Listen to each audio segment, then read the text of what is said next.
Alright, so this video is just gonna go on my second channel, and honestly, I don't think I'm going to not make, but I'm not gonna post any wrestling videos on my main channel anymore.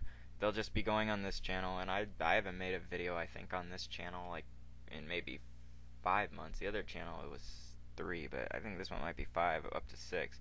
And it's just because nothing's happened.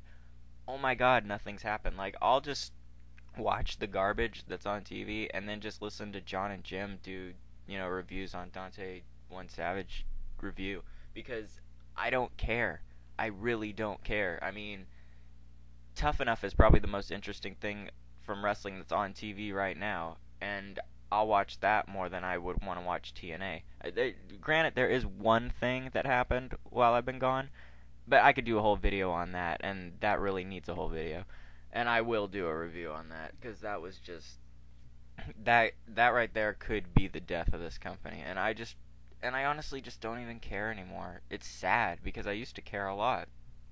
Like back in 2005, 2006, I think the last DVD I have of TNA is Lockdown 2008, and that was where Samoa Joe fought Kurt Angle in like the MMA style match or whatever, and it was good. It was like that was the main event, and that was a good pay per view, and that's the last DVD I think I bought, and I just don't care. I mean, it's not like WWE's doing anything better besides Tough Enough, but I just really could care less. I mean, I just don't know what's going on. Like, it's just so bad.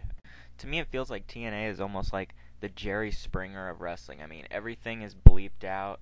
Like every other, sentence has to say fuck or like, something that they gotta bleep out on the show, and it's ridiculous. And every time somebody gets in a fight, the security comes out and has to break it up, and you got D'Lo Brown and Al Snow and all these Three Stooges idiot. I can't. Who is the third one? Simon Diamond, like all just running out and breaking everybody up. But it's like that's just like Jerry Springer. It's like it's just trash TV, and this is just like trash wrestling. Like Russo is so terrible at this stuff, and they swear like, oh no, he doesn't do it anymore. He just books and he doesn't write anymore. It's like bullshit. You can tell. They just tell the fans that just to shut them up. You can tell by the shit that they do, all the stuff that they copy from WWE all the time. The fucking what was the Undertaker thing that they did, like for when Undertaker came back. It's like that was like a middle finger to the fans right there, because everybody thought that Undertaker was gonna fight Sting at WrestleMania and that Sting wouldn't come back to this shit, but he did. But everybody thought, and then like they flip it right around on you. It's like, oh well, Sting's coming back here. It's like I don't care. I don't care what Sting does anymore. I don't know what Sting's problem is, but it just he if he doesn't, I don't know why he wouldn't want to go to WWE unless like he would think they would say that he would be selling out, but WWE owns all of his footage. They own all the WCW footage, they own all of the NWA footage, they own all that shit, and they could make great DVD box sets for all the fans, and I'm sure like he would do the, interviews for the DVDs and stuff. He'd probably get 4 DVDs released of Sting within 1 year, just being in WWE, but they won't do that. I mean, they're coming out with the new Nitro DVD thing, which seems kind of interesting, but it's just stupid for him, and they would induct him right away into the Hall of Fame. I know they would. I mean, he'd probably be like the first WCW guy to get inducted in the Hall of Fame. I don't see them doing that with Goldberg or anybody like that anytime soon, but I just don't get it. And the one interesting thing that I did see recently on TNA was Mr. Anderson dressing up like 80s Sting. That made me laugh, and I kind of got a little bit of entertainment out of that. But then when I listened to John and Jim's review, I was like, I completely agree with them. How did he get that outfit? Did Sting give it to him backstage? Because that's obviously what I think happened. It's either Sting gave it to him, or like John and Jim said, he's an eBay freak and he went and bought all this crap and then dressed up as Sting. Why would you waste that much money to get Sting's old gear? And then, I mean, it was elaborate, and I thought the camera shots were kind of cool, how they showed one Sting and then the other Sting I thought that was a little interesting, and by the end, like, I didn't. I kind of thought of it coming, but then I really didn't. But in the way that Anderson spiked his hair, it looked a lot like old Sting. But that was it. I really didn't care past that. And it was like the last minute of the show, and you could tell they taped it way earlier because like Sting comes out, it's like, yeah, that was a great show, wasn't it? No, it was shit. Like, and did you not see what just happened? Of course you didn't, because that was taped before that. Like, the pre-taping stuff with TNA, it really holds them back. They need to start doing live shows in arenas. Even if the arenas aren't full, who cares? You know, it'll make people notice. It's like, dang, they're not selling a lot of seats. Maybe I should go to this thing, especially if if it was good.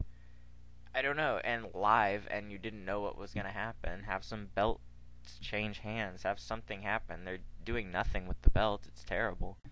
I mean, the belts like really mean nothing in this company, and it's ridiculous because, well, Mickey James finally got, I don't like Mickey James at all, but she is a big name, and they should put the belt on her. Say, hey, look, we have this person.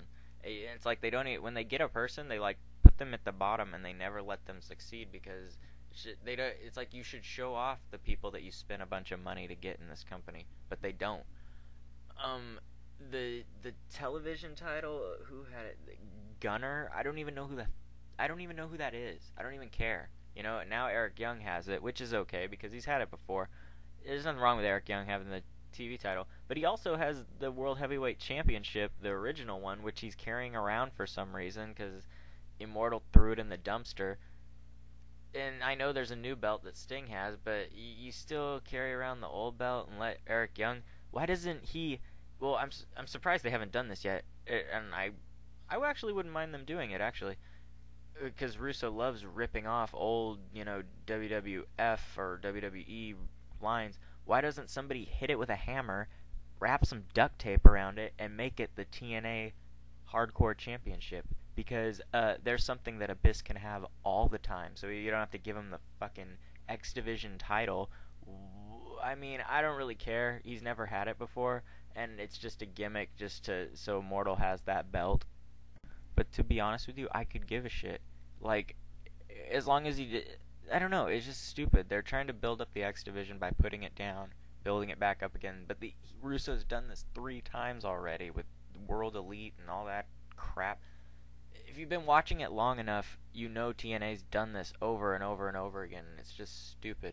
And if they made a hardcore belt, Abyss could always have it. I mean, he could lose it to Dreamer or Bubba Ray or Devon, some of the hardcore people. Even if Raven came back, somebody they need a hardcore title. I mean, just to have something to give Abyss because of all the shit they put him through. He's been there like since the beginning, and they just like curb him into thumbtacks. Like hey, we need to do it on Tuesday. It's not even a pay-per-view, but we're gonna have somebody stomp your face into thumbtacks. You're gonna have to cut yourself. Like they like. I'm not a big fan of Abyss, but the stuff that him and AJ, the stuff that both of them go through for this company that is just tanking, it's ridiculous. It blows my mind. And like Slammiversary used to be my favorite pay-per-view. I don't know why. It was just like the anniversary show. It means like TNA had been around another year. But now I don't even care because they don't even hold it in arenas anymore. It used to be one of the big 3 or 4. They didn't really have a big 4 like WWE, but they had like a big 3, and Slammiversary was one of them. And now it's gotten so bad that they hold Slammiversary in the Impact Zone, and don't even like last year's Slammiversary was so bad that I will never order anything that's in the Impact Zone ever again because Sting wrestled RVD in a T-shirt, which Sting does all the time now. But once in a while he'll wear his gear and not wear a T-shirt over it for some reason. I think that's might have been why. I think actually, well, I'll get into that when I make the video, but that might be why he was so pissed in that match with Jeff Hardy, because he actually didn't wear a T-shirt in that match and actually dressed up for the occasion, and the match only lasted like 20 seconds. But I'm just so sick of TNA, and I hear Ring of Honor might get. I heard they got bought and everything, but they might get a show on CW or one of the channels that company owns, and that means TNA is gonna go, because I can imagine Ring of Honor how they would start out on TV, and it might be exactly how when TNA first showed up on Spike TV, and those shows were great. They were amazing. Like, well, but it was back when Christian and Samoa Joe and people who are actually well, all they have a lot of all these people that are in this picture right now. They had all of them too, but now they just don't even use them. They were used more back then than they ever were. They just ruin everybody. Anytime somebody new comes in, they just take these guys down one notch, and I actually pray for them to get into WWE. I hope they do, because at least they'll be paid better and used better, hopefully, and just like Awesome Kong. Like, I'm glad that she is in WWE because they're actually using her well. They're letting her take off time for her pregnancy, stuff like that. That's great. And it seems like the fans are really into her, which is cool. And I hope she gets paid and stays there for a long time. I hope some other people like Joe and Machine Guns, I hope they get picked up for things like, NXT or Tough Enough or anything like that, because I know that's where they would put them, but it would just be cool because I know they'd be treated a lot better. And so I might not post a lot of videos on here unless something actually important happens.